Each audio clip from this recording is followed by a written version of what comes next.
There are very few tasks in bushcraft that can be accomplished without the aid of a good sharp knife. You could, in an emergency, use a piece of broken glass or a flint, but a good, well-made knife definitely helps you a lot. Now, the knife I would choose for bushcraft would be something like this. About a 4-inch blade. You don't need a big Rambo knife with a 9-inch blade and a sawback edge and a hollow handle. No use at all. Something like that's far more useful. Also, I'd go for carbon steel.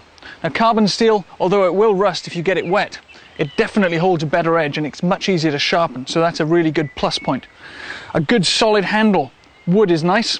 You can also have antler, anything that's comfortable, that's the number one. Even synthetics are a good idea, as long as it fills your hand and it's comfortable to hold in a lot of different positions. That's great. This is my favorite. It's actually curly birch. Another thing, I would always go for a knife with a single beveled edge. Now, single beveled means that from the flat part of the blade here to the edge, you have a single change of angle. And this is very important for bushcraft. A lot of knives you buy, especially butcher's knives and general purpose knives, will have a 2 beveled edge, which means that from the flat part here, you have one change of angle, and then just before the edge, you have an extra change of angle. That makes all the difference. A single beveled edge can be sharpened to an absolute razor sharpness, sharp enough to shave the hairs on your arm. And for bushcraft, that's exactly what you need.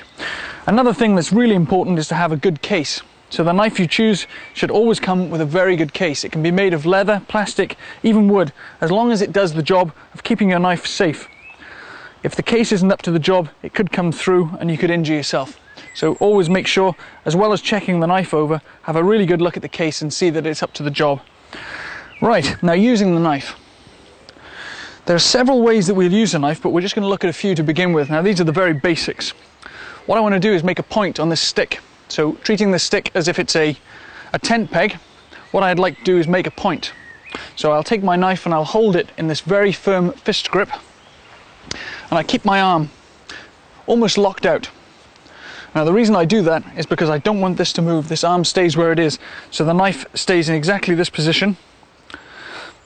Now I put the blade right on the piece of wood where I'd like to start cutting, and I pull. I'm actually using my left arm and I'm pulling backwards. Very much like this. This gives me a huge amount of power and a lot of control over the blade. Because the blade isn't moving, it means that I can maintain the angle that I want to keep. If I do it this way, I'm constantly changing angle.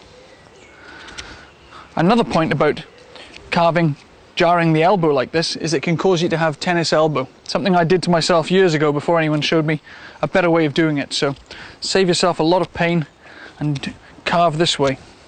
And as you can see, I've got a huge amount of control over that blade, and I can just keep turning the piece of wood, taking very small shavings off as I go. And there we have it, that's a point. Right, another thing we might want to do is to make a notch, especially if this is to be a tent peg. I need a notch so that the piece of string I tie to, or the tent guy lines, won't come undone. So I hold the knife in a slightly different way. This time I put my thumb on the back of the blade. My other thumb goes in front, and using both thumbs, I push. So I'm pushing the blade and taking very fine slivers of wood away as I go.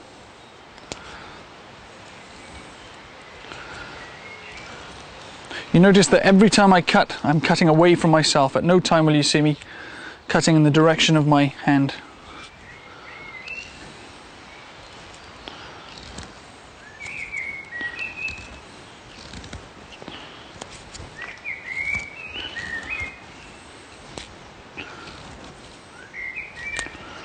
And there we have a notch. Now, a notch can be useful for anything from making a pot hanger to hold a billy can over a fire to make a cup of tea, a tent peg, as we have here, or it can be used as the trigger mechanism for a trap, in which case we would link 2 of these together and use that to make the trap, something we'll cover later on in the series. Another technique, which I'm going to have to go down low for, is to hold the knife in the soft parts. If you feel where your kneecap is, and you'll feel a soft section just below.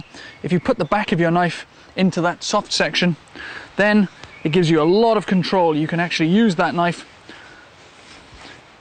in a much more controlled way, and you can peel the bark, you can make feather sticks, and the knife doesn't move. It's all under the control of your knee.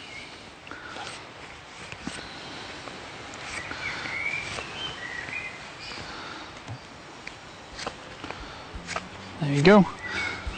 Those are 3 very useful techniques for carving using a knife. There are lots more, but if you can master those few, you'll definitely be a long way to becoming a good bushman.